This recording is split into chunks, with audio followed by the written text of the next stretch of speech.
حدیث ہے، حضرت عبداللہ بن عمر رضی اللہ عنہ کا بیان ہے کہ ملک حبش کا ایک آدمی نبی کریم صلی اللہ علیہ وسلم کے پاس آیا. اس نے کہا، اے اللہ کے رسول صلی اللہ علیہ وسلم، آپ لوگ نبوت سے نوازے گئے اور آپ لوگوں کو اچھا رنگ بھی اللہ تعالیٰ نے دیا. ہمارے اندر نبی مبعوث نہیں ہوئے اور ہم سیاہ رنگ کے لوگ ہیں. مجھے بتائیے، اگر میں ایمان لاؤں اور عمل کروں تو کیا جنت میں آپ کے ساتھ رہوں گا؟ نبی کریم صلی اللہ علیہ وسلم نے فرمایا، وہ تمام لوگ جنہوں نے لا الہ الا اللہ کہا ہوگا، اللہ تعالیٰ انہیں جنت میں میرا ساتھ نصیب فرمائیں گے. اس نے اپنی کتاب میں اس کا وعدہ کیا ہے. سورۃ نساء میں آیت نمبر 169 اور 170 میں. اور جو شخص سبحان اللہ کہے گا تو اس کے نامہ اعمال میں 1,00,000 نیکی لکھی جائے گی. تو کسی نے کہا کہ اے اللہ کے رسول صلی اللہ علیہ وسلم، اس کے بعد ہم لوگ کس طرح جہنم میں جائیں گے؟ آپ صلی اللہ علیہ وسلم نے فرمایا، قسم ہے اس ذات کی جس کے قبضے میں میری جان ہے، آدمی قیامت کے دن اتنے نیک اعمال لیے ہوئے آئے گا کہ اگر وہ پہاڑ پر رکھ دیے جائیں تو پہاڑ بھی نہ اٹھا سکے.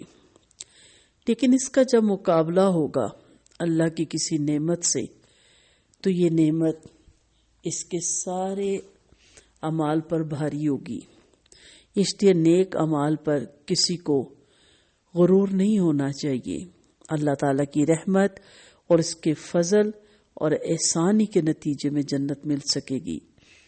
پھر آپ صلی اللہ علیہ وسلم نے سورۃ دہر کی تلاوت فرمائی اور پہلی آیت سے لے کر ملکن کبیرہ تک، جس میں ناشکروں کے برے انجام اور اہل جنت کے انعامات کا ذکر ہوا.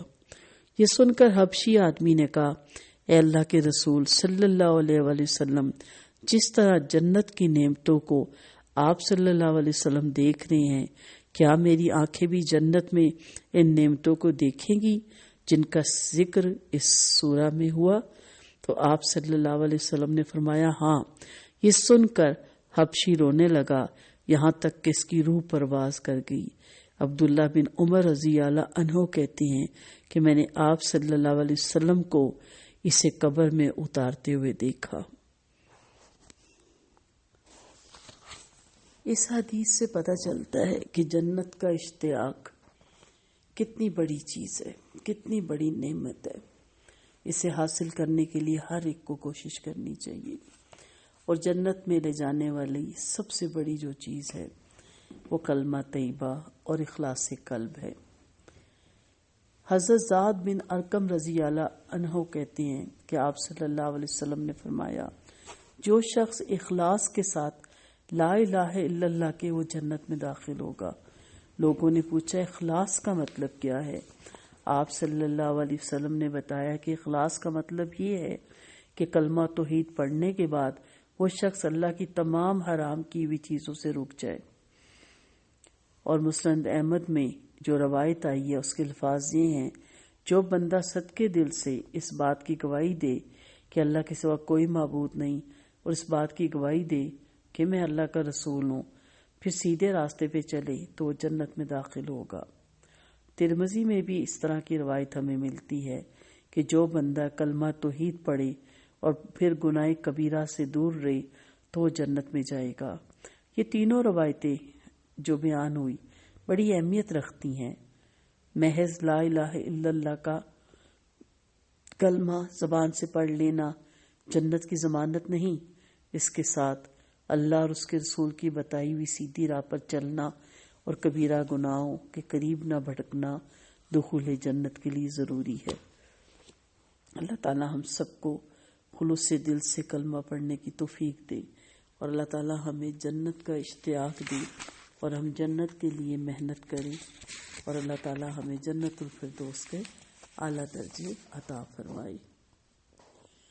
نبی کریم صلی اللہ علیہ وسلم کا ارشاد مبارک ہے جب اللہ اپنے کسی بندے کو خیر کثیر سے نوازنے کا فیصلہ فرماتا ہے تو اس کے قلب کو واز بنا دیتا ہے، پھر کسی خارجی واز کی ضرورت نہیں رہتی، اس کا اپنا ضمیر اتنا بیدار ہو جاتا ہے کہ شیطان کو غلط راہ پر ڈالنے کا موقع ہی نہیں ملتا۔ اللہ تعالی ہمیں خیر کثیر عطا فرمائے، اللہ تعالی ہمیں جنت کی نعمتیں حاصل کرنے کی توفیق عطا فرمائے، اور اللہ تعالی ہر اس کام کی طرف ہماری رغبت کرے جو ہمیں اللہ کی رضا اور جنت الفردوس کا وارث بنانے میں ہمارے معاون ثابت ہو۔ وآخر دعوانا ان الحمد للہ رب العالمین۔